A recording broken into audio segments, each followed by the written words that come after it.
اللہ نے قرآن میں انسان کی پیدائش کا مقصد بتایا، لیبلوکم ایکم احسن عملا۔ اللہ دیکھنا چاہتے ہیں تم میں اچھا عمل کون کرتا ہے۔ یہ آزمائش ہے ہماری۔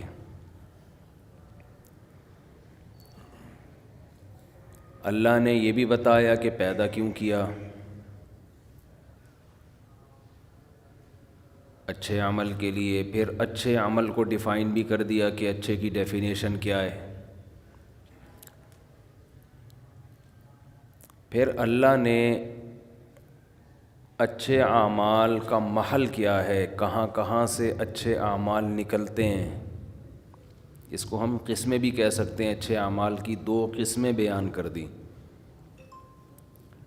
وَذَرُوا ظَاهِرَ الْإِثْمِ وَبَاطِنَهُ، ظاہری گناہوں کو بھی چھوڑو اور باطنی گناہوں کو بھی چھوڑو، یعنی ظاہر میں بھی اچھے ہو جاؤ اور باطن میں بھی اچھے ہو جاؤ۔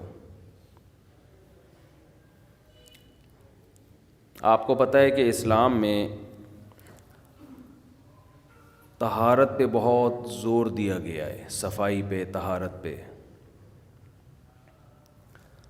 اگر ہم یوں کہیں کہ اسلام نام ہے طہارت کا، یعنی اسلام کا مقصد ہی یہی ہے کہ بس انسان پاک بن جائے بس،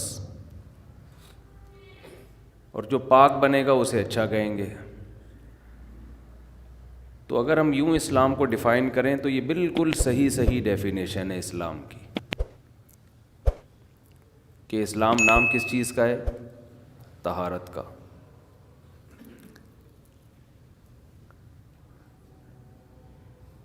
دیکھیں، ایک چیز ہوتی ہے نظافت۔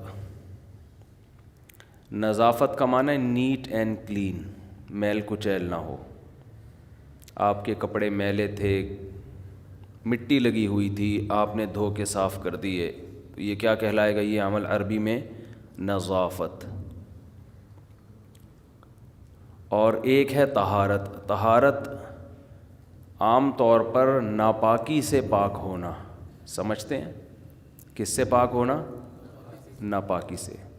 اگرچہ طہارت میل کچیل سے پاکی کو بھی طہارت کہتے ہیں، لیکن عام طور پہ طہارت کا مطلب ہوتا ہے ناپاک چیز سے اپنے آپ کو پاک کرنا۔ جیسے آپ کے جسم پہ کوئی گوبر لگا ہوا تھا، پیشاب لگا ہوا تھا، مرغی کی بیٹ لگی ہوئی تھی، اس طرح کی کوئی چیز جب آپ اپنے جسم سے دور کرتے ہیں یا کپڑوں سے دور کرتے ہیں تو اسے کیا کہا جاتا ہے؟ طہارت۔ لیکن طہارت کا معنی میل کچیل سے بھی پاک کرنے میں بھی طہارت۔ طہارت من الدنس، دنس کہتے ہیں میل کچیل کو۔ تو میں جب بات کر رہا ہوں نا کہ اسلام نام ہے طہارت کا، تو اس میں نظافت بھی داخل ہے اور طہارت بھی، کیونکہ اسلام نے دونوں احکام دیے ہیں۔ اب کمال یہ ہے کہ طہارت اور نظافت کی جتنی قسمیں سوچ کے بن سکتی تھی نا، اسلام نے ان تمام قسموں کو اختیار کرنے کا حکم دیا ہے۔ مثلاً کپڑوں کو میل کچیل سے پاک رکھنا، یہ بھی طہارت ہے۔ کپڑوں کو پیشاب سے پاک رکھنا، ناپاکی کو ہم یوں کہہ سکتے ہیں اسمیل والی چیزیں، جو گندگی۔ دیکھیں، مٹی میل کچیل تو ہے، لیکن مٹی میں اسمیل نہیں ہوتی خاص گندی۔ پیشاب میں گندی اسمیل ہوتی ہے۔ تو آسانی کے لیے میں یوں کہہ سکتا ہوں کہ طہارت جو ایسی چیزیں جس میں اسمیل ہوتی ہے، جس میں جرمز ہوتے ہیں، جراثیم ہوتے ہیں۔ مٹی میں جراثیم نہیں ہوتے، بلکہ وہ تو جراثیم کو ختم کر دیتی ہے۔ تو عام طور پر جو طہارت شریعت نے ہمیں حکم دیا نا، وہ چیزیں جن میں جرمز ہوتے ہیں عام طور پہ، جیسے کتے کا جھوٹا، کتا برتن میں چاٹ لے تو اسے جب ہم صاف کریں گے تو اسے نظافت نہیں کہیں گے بلکہ طہارت کہیں گے، کیونکہ وہ ناپاک ہے، اس میں جرمز بھی ہوتے ہیں۔ کہیں پیشاب لگا ہوا ہے، اسے پاک کریں گے تو یہ طہارت کہلاتا ہے، طہارت، کیونکہ اس میں جرمز ہوتے ہیں، نجس، ایسی چیزوں کو نجس بھی کہا جاتا ہے، نجس. تو اسلام نے جب میں نے آپ کو بتایا نا کہ اسلام نام کس چیز کا ہے؟ طہارت کا.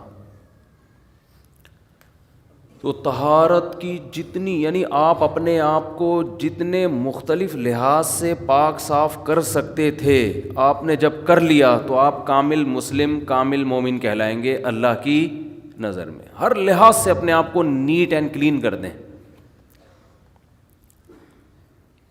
اب میں وہ بتاتا ہوں کن کن لحاظوں سے کرنا ہے آپ نے اپنے آپ کو نیٹ اور کلین.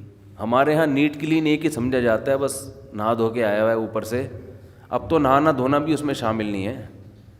اب تو صاف ستھرا انسان اسے کہتے ہیں 3 پیس سوٹ ٹائی میں اس کے کپڑوں پہ کوئی میل کچیل کا نشان نہ ہو، اور سوٹ بھی اس نے بلیک پہنا ہوا ہو کہ اگر میل ہو بھی تو نظر نہ آئے، دیکھنے میں نظر نہ آ رہا ہو بس، باقی وہ کتنا ہی سڑا ہوا ہو.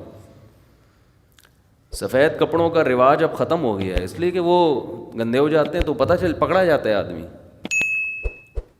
اسلام میں لائٹ کلر کو، وائٹ کلر کو اور لائٹ کلر کو پسند کیا گیا ہے. اس کی ایک بڑی وجہ ہے کہ وہ فوراً پکڑائی میں آتا ہے کہ میلا ہے یا سچی مچی کا صاف ہے یا جھوٹی موٹی کا صاف ہے. بلیک کپڑوں میں کیا پتہ چلے گا کہ یہ سچی مچی کا صاف ہے جھوٹی موٹی کا صاف ہے؟ پتہ چلے گا؟ نہیں پتہ چلتا. اسلام سچی مچی کی صفائی کا قائل ہے، اس لیے وائٹ کلر کو پسند کیا گیا. جب بات آتی ہے وائٹ کلر کی، وائٹ کپڑوں کی، تو بعض لوگ آج کل متجددین یہ اشکال بھی کرنے لگے ہیں کہ یہ کوئی سنت عمل نہیں ہے، نبی نے ترغیب دی ہے لیکن دوسرے کلر بھی پہننا سنت ہے. نبی صلی اللہ علیہ وسلم ہر کلر کے کپڑے سوائے سرخ کلر کے آپ نے ہر کلر کے کپڑے پہنے ہیں.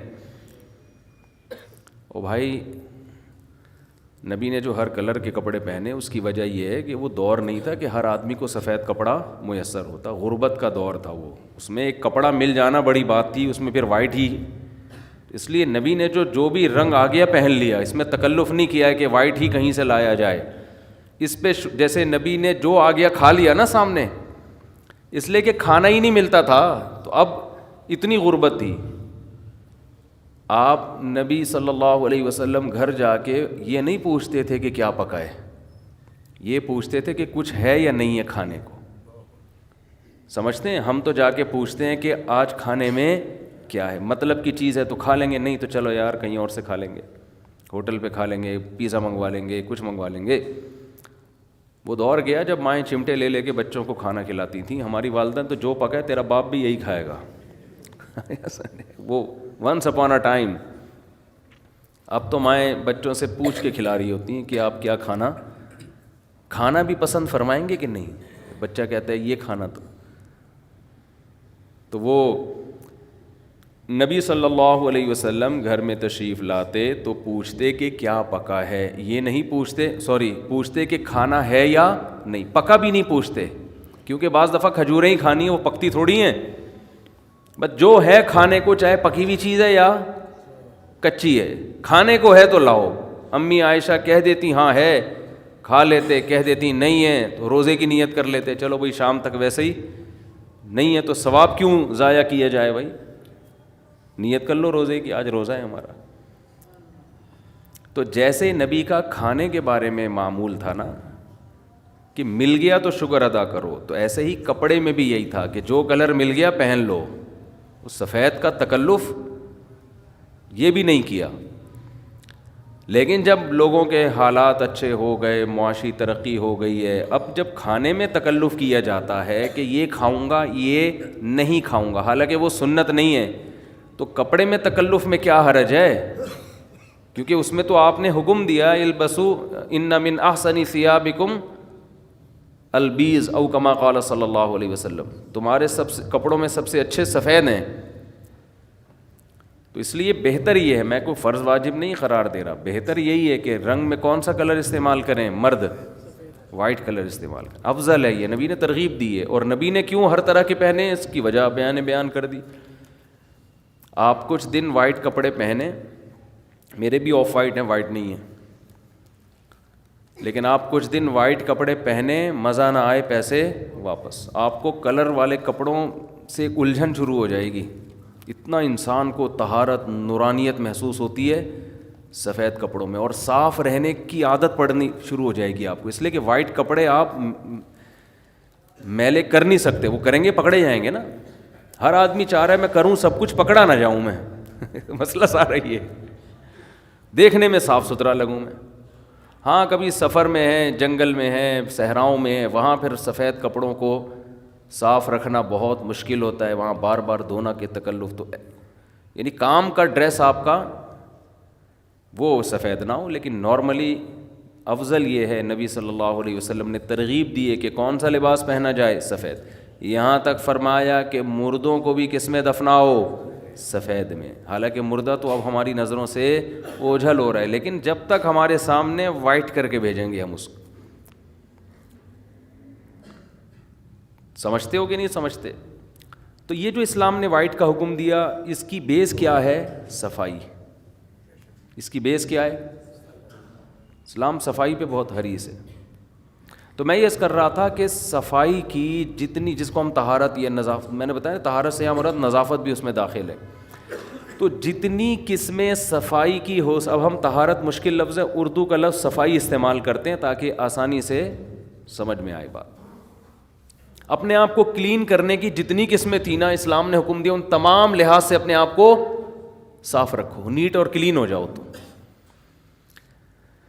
تو میں یہ عرض کر رہا تھا صفائی شروع ہوتی ہے کپڑوں سے. اسلام نے حکم دیا کپڑوں کو پاک بھی رکھا جائے اور صاف بھی رکھا جائے. جمعے کے دن خاص طور پر غسل کا حکم دیا. نمبر 2 صفائی ہوتی ہے باڈی کی.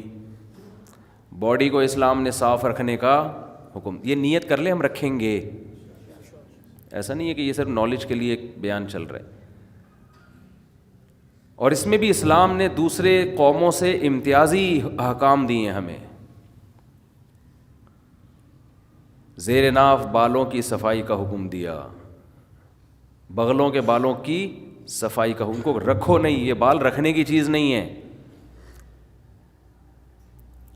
غسل براجم کا حکم دیا، جوڑوں کے دھونے کا حکم. ابو داؤد کی حدیث، یہ جو جوڑ ہوتے ہیں نا جن پہ میل جم جاتا ہے، آپ صلی اللہ علیہ وسلم نے اس کو الگ سے صاف رکھنے کا حکم دیا ہے. حق علی کل مسلم ان یغتسل کل اسبوع مرہ. آپ صلی اللہ علیہ وسلم نے فرمایا ہر مسلمان پر لازم ہے کہ ہفتے میں کم از کم ایک مرتبہ وہ غسل کرے. تو یہ ہے جسم کی صفائی. دانتوں کی صفائی کا حکم دیا. دانتوں کی صفائی اتنا زیادہ حکم دیا کیونکہ دانت سب سے زیادہ انسان کے خراب ہوتے ہیں. جب بھی کھائے گا تو کچھ نہ کچھ دانتوں میں لگا رہ جائے گا کہ نہیں لگا رہ جائے گا. بار بار حکم دیا مسواک کرنے کا. یہ بات خوب سمجھ لیں، کھانے کے بعد مسواک نہیں ہے، کھانے کے بعد خلال کا حکم ہے. خلال کا مطلب جو کچھ دانتوں میں پھنس گیا ہے آپ اس کو دھاگے سے نکالیں. ہمارے نبی صلی اللہ علیہ وسلم کھجور کی چھال کا جو تنکا ہوتا ہے نا اس سے خلال کیا کرتے تھے. سمجھتے ہیں کہ نہیں سمجھتے؟ اور خلال میں جب بھی کھانا کھائیں تو اس کے فوراً بعد خلال، یہ سنت ہے نبی صلی اللہ علیہ وسلم کی. ہمارے شیخ حضرت مفتی رشید احمد صاحب رحمہ اللہ تعالیٰ کھانے کے بعد باقاعدہ شیشے کے سامنے کھڑے ہو کر خلال کرتے تھے، دانتوں میں جو کچھ پھنسا ہے اس کو نکالا جائے. اس سے دانتوں کی لائف بڑھ جاتی ہے. لیکن یہ ابھی میرا موضوع نہیں ہے، ایک چھوٹی سی بات کر کے میں ٹاپک کی طرف آتا ہوں. خلال کی بات آئی ہے. بہت سے لوگ دانتوں میں خلال اس طرح سے کرتے ہیں کہ دانت کا بیڑا غرق کر دیتے ہیں. اتنے بڑے بڑے کھڈے سوراخ دانتوں میں کر دیتے ہیں، تیلیاں گھسیڑ رہے ہوتے ہیں اندر نا، یوں یوں کر، جیسے کوئی گٹر لائن ہے جو تم صاف کر رہے ہو. اس سے اور خلا پیدا ہو جاتا ہے، مسوڑوں کے اندر خلا پیدا ہو جاتا ہے اور چیزیں پھنسنا شروع ہو جاتی ہیں. تو دانت کے خلال کا طریقہ یہ ہے کہ آپ بہت اوپر سے کریں، زیادہ گھسیڑے نہیں اندر اس کو. کوئی چیز پھنسی ہوئی ہے نا، اوپر والے دانت میں کیا کرنا ہے، اوپر سے نیچے کی طرف، نیچے سے اوپر نہ لے کے جائیں. نیچے والے دانت میں کیا کرنا ہے، یہ چیزیں عام طور پہ نوجوانوں کو پتہ نہیں چلتی، وہ کر کے نا دانتوں کا بیڑا غرق کر چکے ہوتے ہیں اور سنت کے نام پہ. نیچے والے دانت میں نیچے سے اوپر، اوپر والے دانت میں اوپر سے نیچے، اور گھسڑنا نہیں ہے اندر، ہلکا ہلکا. اور بہتر تو یہ ہے کہ دھاگے آج کل آ رہے ہیں نا، کیا کہتے ہیں اس کو، ڈینٹل فلاس، اس کے ذریعے آپ کر سکتے ہیں. تو یہ نا یہ کیا، یہ کیا. ایک بات. دوسری بات، کھانا کھا کے نا سب کے سامنے نہ شروع ہو جایا کریں. ایسا بھی ہم نے دیکھا، دعوت کھائی، ادھر ادھر دانت کس طرح ان کے سامنے، اس کو گھن آتی ہے سامنے والے کو، تو کیا کر رہا ہے. تمیز بھی کوئی چیز ہوتی ہے نا جو مارکیٹ میں شارٹ ہوتی جا رہی ہے. تو آپ نے ٹوتھ پک سے اگر کھلال کرنا ہے تو ہاتھ رکھ لیں یہاں پہ، ایسے کریں، سامنے والے کو اپنا مسکراتا ہوا چہرہ نہ دکھائیں، اس کو گھن آئے گی اس سے. سمجھتے ہیں کہ نہیں سمجھتے؟ بچوں کو بچپن سے ان چیزوں کا عادت ڈالنے چاہیے. ہم لوگوں کو دیکھ رہے ہیں اتنے دانت خراب ہو رہے ہیں، اتنے دانت. اللہ کا شکر ہے میں زندگی میں ایک دفعہ ڈینٹسٹ کے پاس گیا ہوں، وہ بھی اپنی غلطی سے نہیں، وہ بھی اس لیے کہ عقل داڑھ ٹیڑھی نکل گئی تھی. اب وہ تو قدرت کی طرف سے ہے نا، وہ قدرت کی طرف سے ہے. ورنہ آج کل ہم دیکھ رہے ہیں کہ ہر دوسرا آدمی کہاں جا رہا ہے؟ ڈینٹسٹ. حالانکہ ٹوتھ پیسٹ بھی کر رہے ہیں، رگڑ بھی رہے ہیں صبح شام. اتنے دانتوں کی صفائی کے پہلے لوگوں کے پاس آلات نہیں تھے جتنے اب ہیں، بیڑا غرق ہو رہا ہے دانتوں کا. اس کی وجہ یہ ہے کہ تمیز سے کام تھوڑا کیا جائے وہ اچھا ہوتا ہے.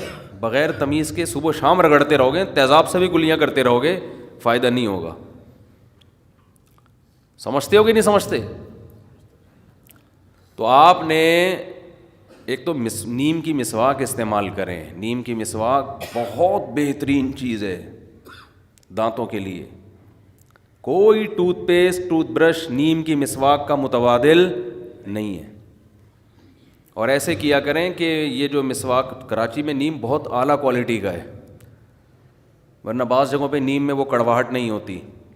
تو آپ نے کیا کیا، اپنے ایک انگلی کے برابر جو ہے نا موٹائی میں، جو آپ کو جیسا لگے، اس میں کوئی وہ نہیں ہے، آپ نے شاخیں ایک خاص ترتیب سے کاٹ کے گھر میں رکھ لیں. آپ 5-10 لکڑیاں اتنی آپ نے شاخیں کاٹ کے رکھ لیں. وہ 2-4 دن میں خشک ہو جائیں گی. خشک ہونے کا فائدہ یہ ہوتا ہے پھر اس کا برش بن جاتا ہے آرام سے. سمجھتے ہو کہ نہیں سمجھتے؟ تو آپ نے کیا کرنا ہے، صبح جب اٹھے آپ تو وہ نیم کی مسواک، نبی صلی اللہ علیہ وسلم صبح اٹھتے ہی اٹھنے کی دعا پڑھتے، الحمدللہ الذی احیانا بعد ما اماتنا والیہ النشور. تمام تعریفیں اس اللہ کے لیے ہیں جس نے ہمیں موت کے بعد دوبارہ زندہ کیا. کتنا اچھا لگتا ہے اٹھتے ہی سب سے پہلے انسان اللہ کا نام لے. موت کے بعد دوبارہ زندہ کیا، وَإِلَيْهِ النُّشُورُ، اور ایک دن ہم نے دوبارہ اٹھنا ہے اسی کے پاس. اس طرح ہم قبر سے بھی ایک دن اٹھیں گے. جیسے بستر پہ سوتے ہیں ہمیشہ کے لیے نہیں سوتے، ایسے ہی قبر میں جب سوئیں گے تو بھی ہمیشہ کے لیے نہیں. ایک دن آئے گا فرشتہ، چل بھائی اٹھ جا، بہت سو لیے، حساب دے اب جو کچھ کر کے آیا ہے. یا وئی وہ کیا ہے سورہ یاسین میں، من بعثنا من مرقدنا. کافر کہے گا ہائے بدبختی، کس نے ہماری خواب گاہوں سے ہمیں جگا دیا. یہ خواب گاہ اس لیے کہا ہے کہ جب قیامت کا پہلا سور پھونکا جائے گا نا، تو جو عذاب قبر کسی کو ہو رہا تھا، ثواب ہو رہا تھا، وہ بھی ختم ہو جائے گا، بالکل سب ختم. پھر کتنا عرصہ اللہ ہی جانتے ہیں. دوبارہ جب سور پھونکا جائے گا تو یہ جو درمیان کا ٹائم تھا، قیامت کا پہلا اور دوسرا سور، اس کے درمیان کا جو ٹائم تھا، یہ ٹائم میں کائنات ساکت ہوگی، کچھ بھی نہیں ہوگا اس دوران، نہ کوئی عذاب نہ ثواب. روحیں بھی بے ہوش ہو چکی ہوں گی. اس کو اللہ نے سونے سے تعبیر کیا ہے. پھر جب دوسرا سور پھونکا جائے گا تو پھر لوگ کہیں گے ہمیں ہماری خواب گاہوں سے کس نے جگا دی، ہم تو سمجھ رہے تھے کہ ہم ہمیشہ کے لیے سو گئے ہیں. جیسے آپ گہری نیند سو رہے ہو نا، کوئی آ کے آپ کو اٹھا دے تو آپ حیران ہوتے ہو، یہ ایک دم ہو کیا گیا ہے میرے ساتھ، میں کہاں تھا، ایک دم میں کیسے، یہ کون سی زندگی ہے، یہ کون سا جہان ہے. تو نبی صلی اللہ علیہ وسلم دعا پڑھتے تو اس کے بعد جو آپ کا سب سے پہلا عمل ہوتا وہ کیا ہوتا؟ مسواک. قضائے حاجت سے پہلے بھی آپ کیا فرماتے؟ مسواک. اور کیسے؟ یہ جو آج کل مسواکوں کا جس طرح سے استعمال ہو رہا ہے، یہ بھی دانتوں کو بیڑا غرق کرنے کا بہت بہترین طریقہ ہے، خوب سمجھ لیں. کیونکہ ایک مسواک کا ایک برش بار بار استعمال ہوتا ہے، پانی لگتا ہے، اس میں سڑان پیدا ہوتی ہے، اسمیل پیدا ہوتی ہے، پانی لگ کے، نمی لگ کے، اور مسواکیں بھی پرانی عجیب ہی حساب چل رہا ہے مارکیٹ میں. اور کچھ مسواکیں تو ایسی ہیں، ان میں مسواک کے علاوہ سب کچھ ہے، ڈنڈیاں ہیں، وہ مشہور بہت ہیں جی. یہ زیتون کی مسواک ہے، ٹھیک ہے استعمال کرتے ہیں لوگ، زیتون کی نہ کرنے سے بہتر ہے، لیکن وہ نیم کی مسواک استعمال کریں. یہ پیلو کی مسواک نہیں ہوتی جو بہت تیز ہوتی ہے. تو خیر آپ نے کیا کرنا ہے، نیم کی مسواک سرانے رکھ کے سو گئے، جب صبح اٹھتے ہی دانتوں میں چبا کے اس کو گول گول کرنا. بولو نا کیا ہو گیا، ایسے کرنا ہے. دیکھیں یوں دانت کے بیچ میں رکھا، تھوڑا سا آپ کو لگے گا میں یہ نہیں چبا سکتا، بہت سخت ٹہنی ہے یہ، لیکن لگے گا آپ کو تھوڑی دیر میں نرم ہو جائے گی. چبانا شروع کیا اور گھمانا شروع کیا، چاروں طرف سے نا ہلکی ہلکی نرم ہوگی. یہ آپ یہ نہ سمجھیں یہ ٹائم ضائع ہو رہا ہے آپ کا. ایک تو مسواک کا ثواب ملنا بھی شروع ہو گیا، اور دانت آپ کے صاف ہونا شروع ہو چکے ہیں اس عمل کے دوران. آپ کہیں گے ابھی ہم نے دانتوں پہ رگڑنا تو شروع کیا نہیں تو صاف کیسے ہو گئے؟ او بھائی آپ کے منہ سے جو تھوک نکلنا شروع ہوگا نا، لعاب بننا شروع ہوگا، اور مسواک کا جو کیمیکل نکلنا شروع ہوگا، ان کے کمبینیشن سے آپ کا حلق، آپ کا منہ اور یہ سارے جرمز مرنا شروع. اور یہ جو ہمارے مسوڑے کو انگلش میں کیا کہتے ہیں یار، ایک آسان سا لفظ، گمس. آپ کے جو گمس ہیں نا، جب آپ اس کو چباتے ہیں تو وہ بھی کشادہ ہونا شروع ہو جاتے ہیں، ان میں اسپیس بننا شروع ہو جاتی ہے، بلڈ سرکولیٹ کرتا ہے نا. جب مسواک کو آپ چبانا شروع کرتے ہیں تو آپ کے دانتوں میں بلڈ کی سرکولیشن بڑھے گی کہ نہیں بڑھے گی؟ ابے جب چلو گے تو ٹانگوں میں سرکولیشن بڑھتی ہے نا، ہاتھ سے وزن اٹھاؤ گے تو ہاتھ میں بلڈ کی سرکولیشن، تو جب چبانا شروع کرتے ہو تو سرکولیشن بڑھتی ہے. تو آپ کے جو گمس ہیں وہ مسواک کا کیمیکل جذب کرنے کے لیے ریڈی ہو جاتے ہیں. یہ پورا ایک نیچرل پروسیس ہے جو برش میں نہیں ہوتا. برش کو چبایا نہیں جاتا، برش گڑ کیا رکھ دیا، وہ بھی صحیح ہے، وہ ایسا نہ ہو وہ بھی چھوڑ دیں، نہ ہونے سے 1000 گنا بہتر ہے، کچھ تو کریں. لیکن مسواک کا الٹرنیٹ نہیں ہے برش. اور مسواک کا جو کیمیکل بالکل آرگینک ہے. آپ کو پتہ ہے آج دنیا میں آرگینک چیزوں کی قدر بڑھتی جا رہی ہے. یہ جو کیمیکل ٹوتھ پیسٹ میں ڈالے جاتے ہیں، ہمیں کیا پتہ کل تحقیق سے ثابت ہو کہ بیڑا اسی وجہ سے غرق ہو رہا تھا. ٹھیک ہے، میں نہیں کہہ رہا، میں کسی ٹوتھ پیسٹ پہ الزام نہیں لگا رہا، لیکن یہ انسانوں کی بنائی ہوئی چیزیں ہیں، صحیح بھی ہو سکتی ہیں، فائدہ مند بھی ہو سکتی ہیں، اور سائیڈ افیکٹ بھی ہو سکتے ہیں. پیغمبر کبھی ایسی چیز استعمال نہیں کرتے جس میں 1% بھی نقصان کا پہلو، کیونکہ پیغمبروں کی گائیڈنس کہاں سے ہوتی ہے؟ اللہ کی طرف سے. ہر پیغمبر نے مسواک استعمال کی ہے. اگر اس مسواک میں نقصان ہو رہا ہے تو آپ کا اپنا قصور ہے، آپ استعمال غلط طریقے سے کر رہے ہو اس کو. تو آپ نے کیا کرنا ہے میرے بھائی، دانتوں کے درمیان میں رکھ کے اس کو ہلکا ہلکا چبانا ہے اور گول گول گھمانا ہے، یہاں سے بھی اور لیفٹ سائڈ، تاکہ دونوں جبڑے آپ کے استعمال ہو نا. تو اس سے کیا ہوگا کہ آپ کے گمز میں وہ کیمیکل جذب کرنے کی صلاحیت بڑھے گی، اور آپ کے دانت تیار ہو جائیں گے کہ ہمیں صاف کرو. بالکل جیسے ہم جب کھانا کھاتے ہیں تو چباتے ہیں تو معدہ ہمارا نگلنے کے لیے تیار ہو جاتا ہے، اور وہ کیمیکل پہلے سے چھوڑنا، بغیر چبائے نکلیں گے تو ہضم نہیں ہوتا. تو یہ پورا ایک نیچرل پروسیس ہے، چبانے سے شروع ہوتا ہے یہ مسواک کے، سمجھتے ہو؟ پھر آپ نے کیا کرنا ہے، جب چبا کے ہلکا ہو گیا تو پھر آپ نے اس کو دانتوں پہ رگڑنا ہے تمیز سے. خلال آپ رات کو پہلے ہی کر چکے تھے، اس کا فائدہ یہ ہوگا کہ ایسا نہیں ہوگا کہ مسواک کے جو کیمیکل ہے آپ کے دانتوں کے بیچ میں نہ جائے، کیونکہ جو خلال آپ رات کھانے کے بعد کر چکے تھے اس سے وہ سارے دانت پہلے جو بڑے بڑے اس میں فالٹ تھے، جو چٹانیں پھنسی ہوئی تھیں، وہ کیا ہو گئیں، پورے گوشت کے لیگ پیس پھنسے ہوئے تھے اس میں، پٹ کے گوشت پھنسا ہوا تھا، جو بھی تھا وہ سارا کیا ہو گیا ہے، نکل گیا. اچھا، ابو داؤد کی حدیث ہے، آپ صلی اللہ علیہ وسلم نے فرمایا جب دانت سے خلال، زبان سے خلال کرو تو نگل لو، جب کسی باہر کی چیز سے خلال کرو تو اس کو باہر پھینک دو. ابے بھائی کوئی گوشت پھنسا ہوا ہے، آپ نے زبان چلائی، نگل لو اس کو، لیکن جب آپ ٹوتھ پک وغیرہ سے خلال کریں تو نگلے نہیں بلکہ اس کو باہر پھینک دیں. اس میں کیا حکمت ہے اللہ ہی جانے. تو آپ نے کیا کرنا ہے, اس مسواک کو آپ نے پھر دانتوں پہ گھمانا شروع کیا. اس کی کڑواہٹ آپ کے جو پھیپھڑے ہیں نا ان تک کو صاف کرے گی, آپ کے گلے کو صاف کرے گی, آپ کی ناک کی رطوبات کو خارج کرے گی. وہ ایک ایک چیز میں حکمت ہے. یہ سب پہلے کی کروایا جا رہا ہے. اس کے بعد جب آپ وضو کرو گے نا تو آپ کی ناک بھی اچھی طرح سے صاف ہوگی. وہ کیمیکل ناک تک آنکھوں تک پہنچے گا وہ, اور آپ کی نیند کو بھی غائب کر دے گا. آپ فریش ہو جاؤ گے. سمجھتے ہو, اس کیمیکل سے کاکڑ دن نہ ہو جائے گا بس. اور میں مختصر لفظوں میں اور کیا کہہ سکتا ہوں یار, آپ کر کے دیکھو, مزہ نہ آئے پیسے واپس. اور ایک الگ تازگی محسوس ہوگی آپ کو, ایک الگ ہی خوشی محسوس ہوگی, روحانیت محسوس ہوگی. اس کے بعد آپ نے واش روم جانا ہے تو جائیں, اگر ضرورت ہے. نہیں ضرورت ہے تو یہ کوئی فرض واجب نہیں ہے. لوگ صبح اٹھ کے نہیں بھی آ رہے ہو تو واش روم جا رہے ہوتے ہیں. بعض لوگوں کو دیکھیں نماز کے ٹائم پہ لازمی بیت الخلاء گھسیں گے. یہ میری آج تک سمجھ میں نہیں آیا بھائی. واش روم کا تو جب تقاضا ہوتا ہے تو نماز کا ٹائم نہیں بھی ہو تو بھی جاؤ, جب تقاضا نہیں ہے تو نماز سے کیا. تو نماز اور واش روم یہ لازم ملزوم نہیں ہے, سمجھتے ہو. لیکن بہرحال ہوتا ہے صبح صبح عام طور پہ لوگوں کو, تو چلے جائیں واش روم سے فارغ ہو کر پھر آپ نے کرنی ہے وضو.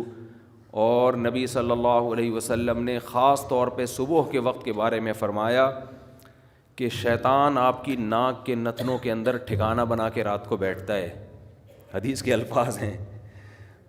تو صبح کے وقت جب ناک صاف کی جائے تو اچھی طرح سے کی جائے, پانی اندر تک پہنچایا جائے. پھر خوب اچھی طرح سے ناک صاف کر کے جو ناک میں رطوبات پھنسی ہوئی ہیں ان کو نکالا جائے. حدیث کے الفاظ ہیں شیطان رات وہاں بیٹھتا ہے. اب یہ حدیثیں اپنے ظاہر پہ نہیں ہوتی, اس کا مطلب ہے کہ وہ اس جگہ کو صاف کرو, وہ درد سر بنے گا آپ کے لیے. کتنے لوگ ہیں صبح اٹھتے بس کلی بھی نہیں کرتے, چائے پینا. بیڈ ٹی وی ہے بڑے گھرانوں میں. بڑے گھرانوں میں نا بستر پہ صاحب کو جگانے کے لیے پہلے کیا چاہیے, ٹی. وہ مسواک نہیں کرے گا, دانت صاف نہیں کرے گا. آپ یہ تکلف نہ بھی کرو نا, صبح اٹھ کے پہلے برش کر لو بس, یہ بھی کافی ہے بھائی. اتنا ٹینشن میں جانے کی ضرورت نہیں ہے. ایسا نہ ہو کہ لوگ کہیں اتنا پہلے یوں چباؤ پھر یوں کرو پھر یہ چھوڑو یار. تو کوئی بات نہیں, آپ اٹھو برش کر لو پہلے, اس سے بھی فریش ہو جاؤ گے, ٹھیک ہے نا. تو اور ٹوتھ پیسٹ جو ہے نا, کمپنیوں کے اشتہار دیکھ کے, ایڈورٹائز دیکھ کے نہ لو. کسی ڈاکٹر سے پوچھو کہ کون سا کرنا چاہیے.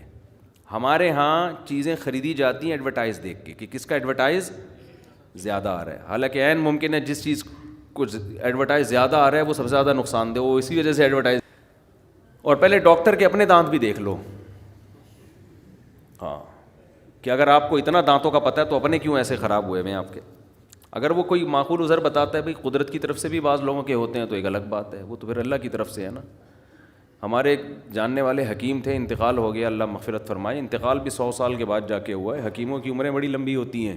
میں ایک بات ڈاکٹروں سے کہتا ہوں, ڈاکٹر صاحب آپ کی سائنسی ترقی اپنی جگہ, عمریں ابھی بھی حکیموں کی لمبی ہوتی ہیں, ٹھیک ہے نا. حالانکہ پھیکو بھی ہوتے ہیں حکیم میں بہت سے, سارے نہیں. غلط علاج بھی بعض کر رہے ہوتے ہیں, ڈرامے باز بھی بہت ہے, لیکن عمر کس کی لمبی ہوگی, حکیم. صحت خوش مزاج ہوگا حکیم. جب آپ ملیں گے لگے گا یار بندے سے مل کے آ رہا ہوں, ایسا لگے گا دماغ بھی اس کا فریش ہے. ڈاکٹر سے ملیں گے تھوڑی دیر میں آپ کو ٹینشن ہونا شروع, عام طور پہ. تو میں نے ڈاکٹروں سے وجہ پوچھی, بھائی ترقی تو میڈیکل سائنس نے بہت زیادہ کی ہے لیکن صحتیں کس کی حکیموں کی اچھی ہیں. تو ڈاکٹر اس کی وجوہات بھی بیان کرتے ہیں اور وہ صحیح وجہ ہے کہ حکیموں کی لائف نا نیچر کے زیادہ قریب ہوتی ہے. میڈیسن سے اپنے آپ کو بلا وجہ بلا ضرورت, دواؤں سے اپنے آپ کو, تمام دوائیں بچوں کی پہنچ سے دور رکھے ہیں نا, تو تمام دوائیں بڑوں کی پہنچ سے بھی دور رکھی ہوئی ہوتی ہیں انہوں نے, ٹھیک ہے. اور یہی چھوٹے موٹی چیزیں, نزلہ ہو گیا تو وہ پی لیا بنفشہ شہتوت, ٹھیک ہے نا, جو شاندہ پی لیا بنفشہ شہتوت. دیکھو شہتوت کا بنتا ہے, شہتوت کیسی خاندانی چیز ہے یار, اتنی زبردست چیز ہے نا. تو وہ بنفشہ شہتوت پی لیا اور زیادہ ایک دم علاج اینٹی بائیوٹک نہیں کھائیں تو آہستہ آہستہ باڈی خود ہی اس کو کور کر لیتی ہے. پھر رات کو جلدی سو جانا, صبح جلدی اٹھ جانا, ٹینشن نہ لینا, ٹینشن ہمیشہ دینا. جتنے مریض ہیں ان کو ہمیشہ ٹینشن دینا, نفس پکڑ کے ٹینشن دینا شروع کر دیتے ہیں. آپ کا تو میدا بھی صحیح نہیں ہے. ایک بوڑھا آدمی گیا بیچارہ کسی حکیم کے پاس نا, تو حکیم سے کہنے لگا کہ مجھے کھانسی بہت ہو رہی ہے. حکیم صاحب نے کہا بڑھاپا ہے, ظاہر ہے بڑھاپے میں تو ہوگی کھانسی. اس نے کہا حکیم صاحب جوڑوں میں بھی درد رہنے لگا ہے. حکیم صاحب نے کہا بڑھاپا ہے, بڑھاپا ہے, اب یہ ٹھیک ہونے کی عمر نہیں ہے, بڑھاپا ہے. حکیم صاحب میں چلتا ہوں تھوڑا سا ادھر بھی کمر میں بھی پین شروع ہو جاتا ہے. حکیم صاحب نے کہا بڑھاپا ہے. حکیم صاحب نے, وہ بوڑھے کو غصہ آنا شروع ہو گیا, یار کوئی علاج بتاؤ یار. تو بوڑھے آدمی کو غصہ آ کے حکیم صاحب سے کہتے کیا بڑھاپا لگا کے رکھا ہوا ہے یار, ہر بات میں بڑھاپا. حکیم صاحب نے کہا یہ بھی بڑھاپا ہے. جو آپ کو غصہ آ گیا نا, ایک دم ایکسائٹیڈ ہو رہے ہو, تو دیکھو کیا کر رہے ہیں, ٹینشن دے رہے ہیں. ایسے ایسے نسخے بتائیں گے, آدمی کہے گا بھائی یار میں بیمار ہی ٹھیک ہوں. ایک حکیم صاحب کے پاس, ہمارے جاننے والے حکیم تھے, ان کے پاس ایک پیشنٹ گیا, کہنے لگا کہ کیلشیم کی کمی ہے نا. حکیم صاحب نے کہا اچھا نسخے بڑے خاندانی ہوتے ہیں بعضوں کے پاس, لیکن وہ کون بنائے بیٹھ کے. حکیم صاحب نے کہا یہ جو انڈا ہے نا اس کا چھلکا, مجھے پورا بھی یاد بھی نہیں, 15-20 سال پرانی بات ہے, یہ انڈے کا چھلکا لو, چھلکے کو کھرل کرو, کھرل کر کے پتہ نہیں کون سا اس میں کشتہ ملاؤ, پھر اس کو مٹکے کے اندر دفن کر دو, 6 مہینے بعد نکالو, پھر اس میں پتہ نہیں اتنا دودھ ملاؤ, کیا کرو, وہ اتنا لمبا. اس نے کہا میں ہڈیوں کے کیلشیم کے بغیر ہی ٹھیک ہوں, میں ہڈیوں سمجھ رہے. لیکن بہرحال بیاض کبیر نام کی ایک کتاب ہے حکمت پر, ہندوستان میں لکھی گئی ہے, بہت خاندانی کتاب ہے. اس سے آپ کو اندازہ ہوگا کہ حکیموں کی ریسرچ کتنی ہوا کرتی تھی, کتنی ریسرچ ہوا کرتی تھی. تو آج دیکھو کیسے کیسے عطائی 2 نمبر قسم کے لوگ اس فیلڈ میں گھس گئے ہیں. لیکن کتابیں پڑھ کے خود سے نہ کھانا شروع کر دیں کیلشیم کے لیے, جب تک یا تو کسی ڈاکٹر سے دوا لیں سیدھا انسان کے بچوں کی طرح, یا کوئی صحیح ریلائبل حکیم ہو جو کسی ادارے سے پڑھا ہوا ہو. پراپر ادارے کے پڑھے ہوئے آدمی میں غلطی کا امکان کم ہوتا ہے. پیچھے پورا انسٹیٹیوٹ ہے, ادارہ ہے, وہ کوئی ایسی چیز مارکیٹ میں نہیں لائے گا جو کسی کو پتہ ہی نہیں ہے. اچھا خیر, ہم کہاں چلے گئے. تو نبی صلی اللہ, ہمیں یہ بتا رہا تھا کہ آپ صبح اٹھ کے جب اس طرح سے خاندانی طریقے سے مسواک کریں گے, مزہ نہ آئے پیسے واپس, آپ کے منہ میں خوشبو پیدا ہوگی. دیکھو ٹوتھ پیسٹ کی خوشبو نہیں ہوتی, ٹوتھ پیسٹ آپ کے منہ کی بدبو کو دور تو کر دیتا ہے, لیکن اس میں خوشبو نہیں ہوتی. مسواک والے جو ہوتے ہیں نا, ان کے قریب جاؤ, ایک الگ سے آپ کو اچھی اسمیل آئے گی, اس میں ایک الگ سے معدے تک کو فائدہ پہنچاتی ہے نیم کی مسواک, پیٹ کو فائدہ پہنچاتی ہے. تو میں یہ کر رہا تھا کہ یہ بھی ایک صفائی کی قسم ہے, اسلام نے اس کو بھی فوکس کیا. لباس کی طہارت, جسم کی طہارت. لباس کی طہارت میں بھی وہ والی طہارت, دیکھو دنیا کس طہارت کی قائل ہے لباس میں. آپ نے دیکھا ہوگا غیر مسلم لوگ پیشاب کے بعد استنجا نہیں کرتے, وہ قطرے شلوار پہ ٹپکتے رہیں, پینٹ پہ ٹپکتے رہیں, انڈر ویئر پہ آتے رہیں, ان کے ہاں اس کا کوئی اہتمام نہیں ہے, ان کی عبادت ہو جاتی ہے. لیکن اسلام نے اس صفائی کا بھی بہت زیادہ حکم دیا. یہ بھی اسلام کی ایک امتیازی حیثیت ہے کہ اسلام نے کہا نا, آپ جب پیشاب کریں گے تو جب تک قطرے نکلنا بند نہیں ہو جاتے اس وقت تک آپ کو اٹھنے کی اجازت نہیں. کوئی معذور ہے تو اس کے حکام الگ ہیں, وہمی بھی ہوتے ہیں, وہ پھر وہ قطروں میں ہی لگے رہتے ہیں سارے دن بیٹھ کے نا. تو یہ بتاتے ہوئے بہت ڈر لگتا ہے, لیکن جنرلی جو اصول ہے بھائی ایسا نہیں ہے. یہ قطرے جسم سے نکلیں گے, آپ کا وضو بھی ٹوٹے گا اور آپ کے کپڑا بھی کیا ہو جائے گا, ناپاک ہو جائے گا. ایک خاص کوانٹٹی سے بڑھ گئے تو نماز بھی نہیں ہوگی. تو اسی وجہ سے مسلمان جو نمازی ہوتے ہیں ایسا نہیں کرتے کہ کہیں بھی پیشاب کیا اور نکل لیے بس. ہم تو دیکھتے تھے نا, کسی غیر مسلم ریاست میں کبھی جانا ہو تو گوروں کو دیکھا, پیشاب کیا, بیلٹ باندھی, نکل گئے. ابے بھائی تھوڑا سا تو صبر کرو کچھ. وہ کہہ رہے ہیں کیا کرنا, صاف تو ہیں, دیکھو کتنا صاف ستھرا. تو اسلام نے یہاں بھی دوسروں کی نسبت مبالغہ کیا ہے. قضاء حاجت کے بعد پانی سے استنجا کا حکم دیا. نہ ہو پانی تو ٹھیک ہے, ڈھیلے سے بھی کر سکتے ہیں, لیکن ایک حد تک گندگی ایک جگ پھیلنا شروع ہو جائے تو پانی سے استنجا لازمی کرنا پڑے گا آپ کو. تبھی تو مسلم شاور کے نام سے مشہور ہو گیا وہ. ایک دفعہ مجھے گھر والوں نے کہا کہ مسلم شاور لگوا دیں گھر میں نا, مسلمانوں کے یہاں تو لوٹے استعمال ہوتے ہیں نا. میں نے کہا مسلم شاور, یہ پرانی بات ہے. میں نے کہا مسلم کیا مطلب, کوئی سکھ شاور بھی ہوتا ہے, ہندو شاور بھی ہوتا ہے کیا, شاور کی بھی قسمیں؟ پھر ہم نے پوچھا, انہوں نے کہا بھائی یورپ میں تو یہ بہت ہے کہ مسلم شاور. تو ہم ترکی گئے نا, تو وہاں ہم ترکی میں جس ہوٹل میں ہم ٹھہرے تو وہ یورپ کی طرف وہ والا حصہ ہے, تو وہاں واش روم میں پانی کا انتظام نہیں تھا, گورے زیادہ ٹھہرتے تھے اس ہوٹل میں. ہم جب گئے ہم نے دیکھا تو پانی نہیں. ہم نے کہا بھائی مر جائیں گے, جان سے ہاتھ دھو بیٹھیں گے, یہ واش روم ہم استعمال نہیں کریں گے. یہ ہو ہی نہیں سکتا یار, یہ نہیں ہو سکتا. میں نے کہا بھائی ایسا ہی ہے. میں نے کہا جیسی کی تیسی بھائی, نہیں ہوگا, واپس جاؤ.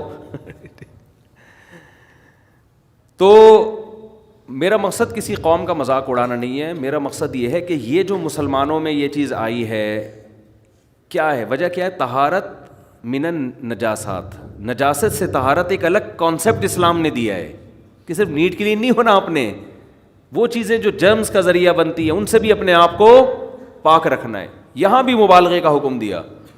بغلوں کے بال صاف کرنا ہی صرف اسلام کا حکم ہے, کسی اور مذہب میں نہیں ہے. تو میں اصل تو آگے جانا چاہتا ہوں. یہ تو مسواک پہ بات شروع ہو گئی, صفائی پہ بات شروع ہو گئی. اصل تو میں آگے جا رہا ہوں. میں یہ عرض کر رہا تھا کہ طہارت کی اور بہت ساری, دیکھو غیر مسلم صرف دو قسم کی طہارت کا قائل ہے. ایک کپڑوں کو صاف رکھو, ایک باڈی کو صاف رکھو. اس میں بھی اتنا صاف جتنا اسلام نے حکم دیا وہ اس کے قائل نہیں ہے. اس کے آگے کسی اور قسم کی صفائی کے غیر مسلم قائل ہی نہیں ہے. سمجھ رہے ہو؟ حالانکہ صفائی کی اور بہت ساری قسمیں ہیں جس کے اپوزٹ کو قرآن نے نجاست قرار دیا ہے. ان میں سب سے پہلے ہے عقیدے کی صفائی. آپ کا عقیدہ گندا بولو نہیں ہونا چاہیے. عقیدے کی صفائی کے بعد ہے اعمال کی صفائی, عمل صاف کرو. خوراک کی صفائی, خوراک کیا ہونی چاہیے؟ پاک ہونی چاہیے آپ کی. پھر خوراک کی صفائی میں, پھر عمل کی صفائی میں دل کے اعمال کو بھی صاف رکھنا ہے اور جسم سے نکلنے والے اعمال کو بھی صاف رکھنا ہے. یہ والی قسم دنیا میں کسی مذہب نے اس قسم کو چھیڑا ہے ہی نہیں. کہتے ہیں آپ کا جو مرضی آپ کانسیپٹ رکھو, عقیدہ رکھو, آپ کا ہیڈیک ہے. ان چیزوں کو انہوں نے اتنا چھیڑا ہے جتنا ان کی دنیاوی زندگی سے, جن کا کمپنی کو جیسے ہے نا کہ وہ کہتے ہیں عمل, اگر کوئی چور ہے تو گندا عمل کر رہا ہے. وجہ اس کی کہ چوری کرنے سے آپ کے کمپنی کو نقصان ہوگا, آپ کے کنٹری کو نقصان ہوگا. تو جتنا ان کی ذاتی مفاد پہ جہاں زر پڑ رہی تھی تو وہاں تک تو انہوں نے کہا کہ عمل کو صاف رکھو. جہاں ذاتی مفاد پہ زد نہیں پڑتی کسی کے تو جیسے مرضی ہو جاؤ آپ, یہ آپ کا ہیڈیک ہے. سمجھتے ہو گے نہیں سمجھتے ہو؟ میں مثالوں سے سمجھاؤں گا تو آپ کو سمجھ میں آئے گا انشاءاللہ. پھر بھی سمجھ میں نہیں آیا تو پھر کہیں اور بیان سنیں جا کے. پھر جس کی بات سمجھ میں آ رہی ہے اس کا سنیں نا. عقیدے کی صفائی کیا ہے میں مثال سے سمجھاؤں گا, پھر بتاؤں گا تو بات سمجھ میں آئے گی.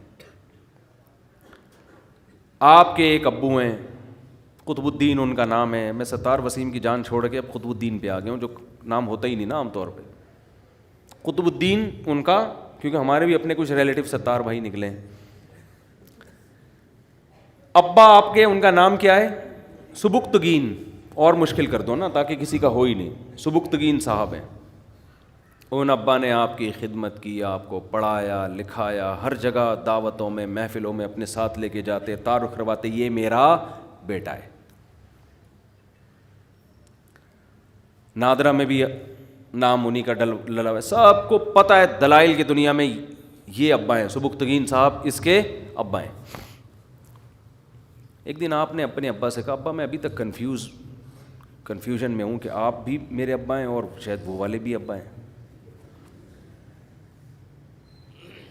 اب بیٹا چاہے ڈیٹول سے نہا کے آیا ہوا ہو, عود کی خوشبو میں نہایا ہوا ہو, آپ بولو گے یہ کانسیپٹ کے لحاظ سے پلید ہے, گندا ہے, معذرت کے ساتھ گالیاں دو گی, غیرت لیس آدمی ہے یہ, نفرت ہوگی. کسی بھنگی اس کی گندگی کی وجہ سے اتنی نفرت کسی صاف ستھرے آدمی کو نہیں ہوگی جتنی آپ کو اس کے عقیدے سے بدبو محسوس ہونا شروع ہو جائے گی. آپ بولو گے وہ بھنگی تیرے سے اچھا ہے, چمار تیرے سے اچھا ہے. آپ کے 2 بیٹے تھے نا, ایک طرح بھنگیوں کی طرح رہتا ہے. آپ کو بتاؤ اسمیل کس میں زیادہ آئے گی؟ اسمیل سے مراد کہ جس اسمیل کی وجہ سے نفرت ہوتی ہے, آپ کو اس کے چہرے سے نفرت ہو جائے گی کہ یار تو کیا کر رہا ہے, تو مجھے باپ ماننے کے بجائے کسی اور کو باپ مان رہا ہے, یا میرے باپ ہونے کا انکار کر رہا ہے. دیکھو انسان کی نیچر ہے ہر بری چیز. دیکھو گندگی سے بھی نفرت کیوں ہوتی ہے کہ وہ بری ہوتی ہے. تو اصل نجاست کیا ہے؟ برائی, وہ اصل نجاست ہے. سلیم الطبع انسان, وہ انسان جو اپنی فطرت پر قائم ہو, اسے گندگی سے محبت ہوتی ہے یا نفرت ہوتی ہے؟ یہ محبت ہوتی ہے, نفرت ہوتی ہے نا. ہاں جو نیچر پہ قائم ہی نہ ہو اسے گندگی سے محبت شروع ہو جاتی. بھنگی کو گندگی سے محبت نہیں ہوتی, نیچر سے ہٹ چکا ہوتا ہے وہ.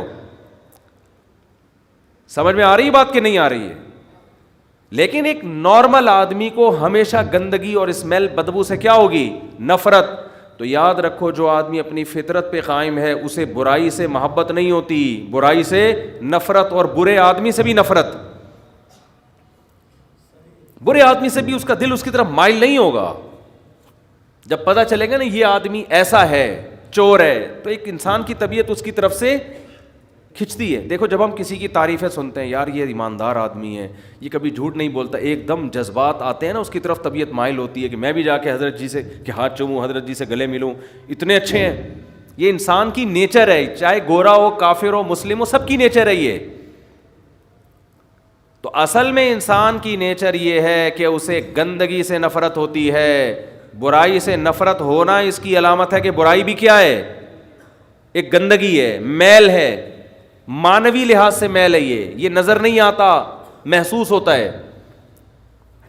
تو شرک سب سے بڑی گندگی اور نجاست ہے جس سے اسلام نے ہمیں بچنے کا بولو حکم دیا.